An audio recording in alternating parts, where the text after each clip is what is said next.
Hi గారు, welcome to our channel. ప్రస్తుతం మనతో పాటు దాము బాలాజీ గారు సీనియర్ జర్నలిస్ట్ ఉన్నారు. వారితో ఒకసారి మాట్లాడదాం. సార్ నమస్కారం సార్. నమస్తే. సార్, అమెరికాలో ట్రంప్ అధికారంలోకి వచ్చాక అక్కడ ఇండియన్స్‌ని అయితే అక్కడ ఉండనివ్వడం లేదు సార్. చాలా మంది ఇండియన్స్‌ని అరెస్ట్ చేసి జైల్‌లో పెట్టిస్తున్నట్టుగా వార్తలు వినిపిస్తున్నాయి. ఆఖరికి ఇండియాలోకి పంపించే ఇండియన్స్‌ని కూడా సంకెళ్ళేసి పంపిస్తున్నారని కూడా వార్తలు వినిపిస్తున్నాయి సార్. మరి ఈ స్థాయిలో ట్రంప్ ఎందుకు ఇండియన్స్ పట్ల ఈ విధంగా బిహేవ్ చేస్తున్నాడు? మరి ఇంత చేస్తున్నా కూడా ఇక్కడ నరేంద్ర మోదీ గారైతే మౌనంగా ఉన్నారు. దీనికి గల కారణం ఏంటి సార్? ట్రంప్ ముందు నుంచి కూడా అక్రమ వలసదారుల్ని నేను తరిమేస్తానని ఆయన ఎలక్షన్ క్యాంపెయిన్‌లోనే చెప్పాడు. అలాగే టారిఫ్స్ సుంకాలు విధిస్తాను. మన దేశంలోకి వచ్చే సరుకుల మీద నేను సుంకాలు విధిస్తానని కూడా ఆయన చెప్తున్నాడు ముందు. ఈ 2 పాయింట్లు ఆయన ప్రధానంగా చెప్తున్నాడు. ఎందుకంటే అక్రమ వలసలు అనేది పెద్ద ఇష్యూ అక్కడ. అమెరికాలో ఏందంటే ప్రపంచవ్యాప్తంగా అమెరికన్ డ్రీమ్ అనేది అందరికీ ఉంది.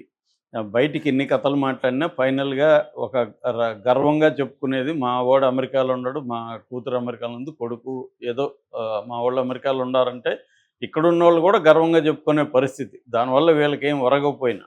అటువంటి ఒక అమెరికన్ డ్రీమ్ ఉండడం వల్ల ఏమవుతుందంటే అక్రమంగా ఎప్పుడైనా దేనికైనా డిమాండ్ బట్టే రకరకాల సప్లైలుంటాయి. అసలు అక్రమాలు ఎప్పుడు జరుగుతుంటాయి, దానికి పెద్ద ఎత్తున డిమాండ్ ఉండి సక్రమైన రూట్లో సరిపోనప్పుడే కదా సక్రమంగా అందరికీ రావాల్సిన వాళ్ళందరూ రండి అని చెప్పేస్తే అక్కడేం ఇబ్బంది ఉండదు.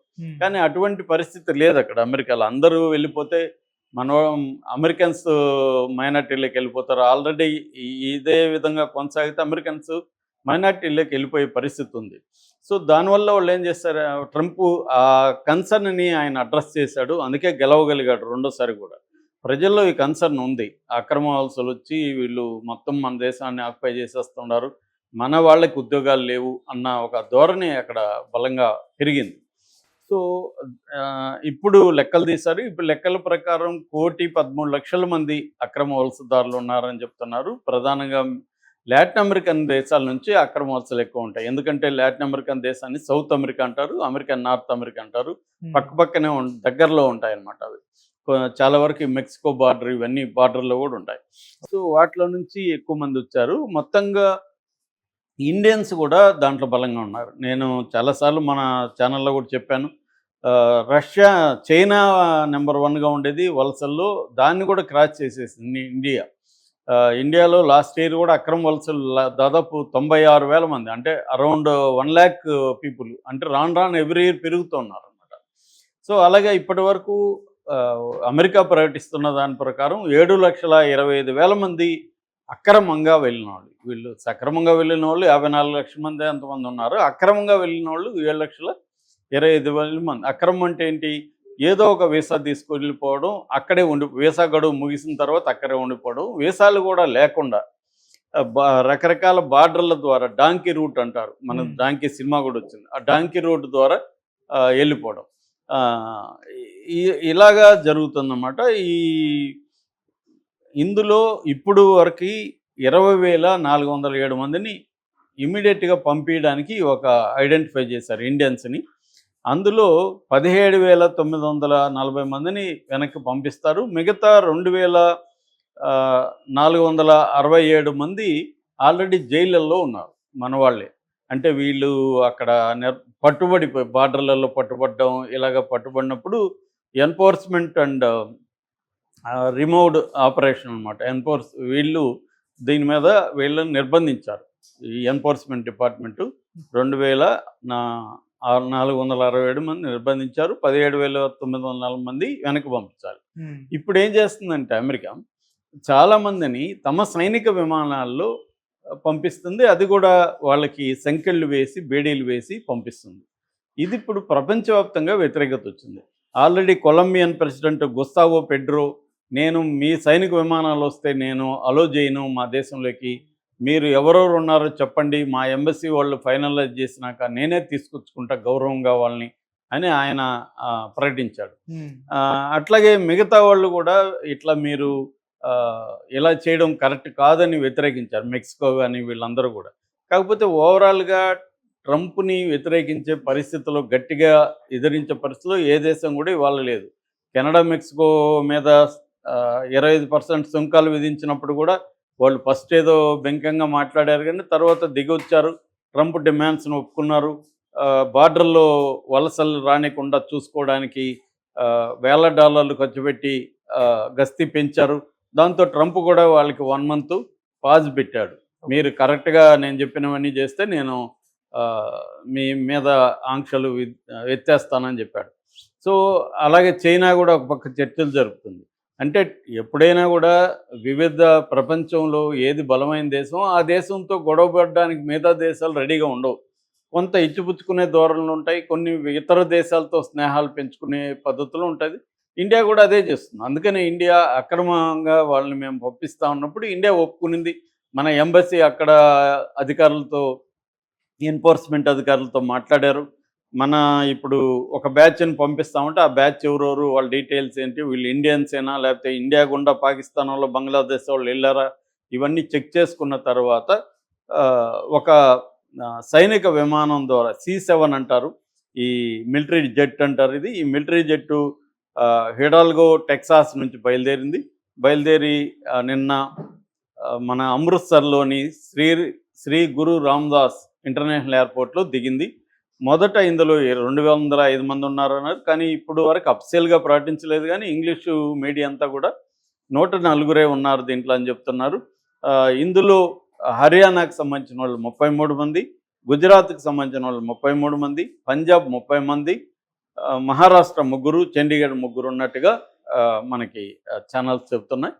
సో వీళ్ళల్లో 19 మంది మహిళలు, 14 మంది మైనర్లు ఉన్నారని చెప్తున్నారు. వీళ్ళందరినీ బేడీలేసి ఎక్కించి ఇది చేశారు. రెండోది అది మిలిటరీ విమానం కాబట్టి మిలిటరీ విమానంలో సివిలియన్ చార్టర్లకు ఉన్న సౌకర్యాలు ఏముండవు. వాళ్ళకి ఒకే టాయిలెట్ ఉంది 105 మందికి.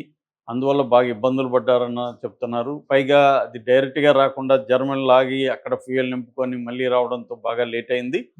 సో ఏదేమైనా ఇబ్బందుల్లో ఉన్నారు. అయితే మన ప్రభుత్వం వాళ్ళని సాదరంగానే ఆహ్వానించింది. పంజాబ్ మంత్రి కుల్దీప్ సింగ్ దలివాలా వెళ్ళి రిసీవ్ చేసుకున్నారు.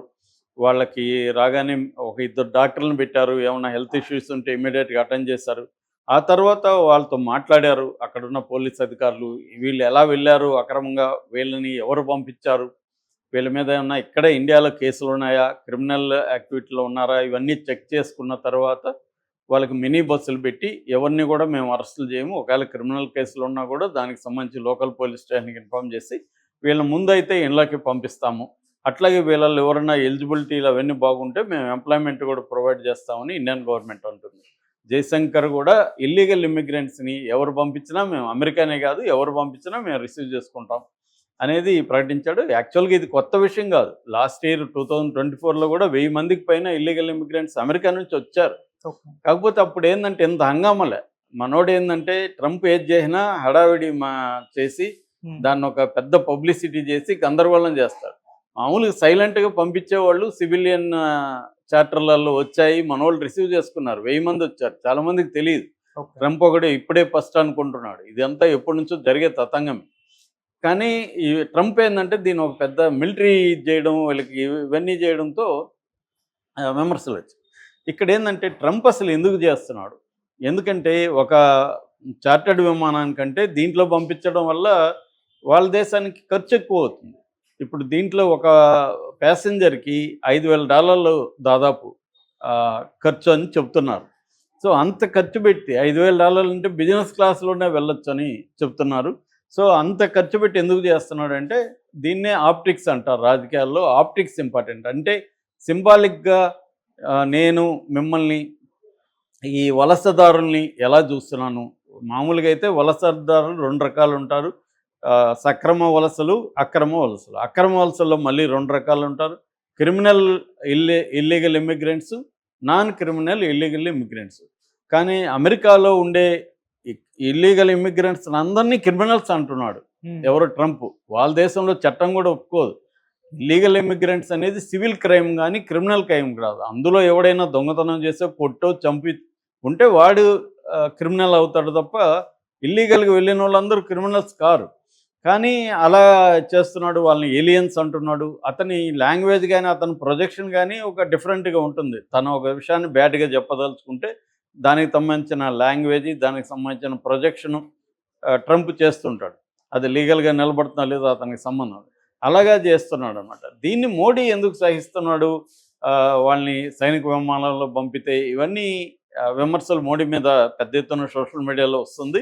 అయితే ఇక్కడ మోడీ ముందున్న ఆప్షన్స్ ఏంటని మనం చూస్తే మోడీ గట్టిగా వ్యతిరేకించే పరిస్థితిలో లేడు.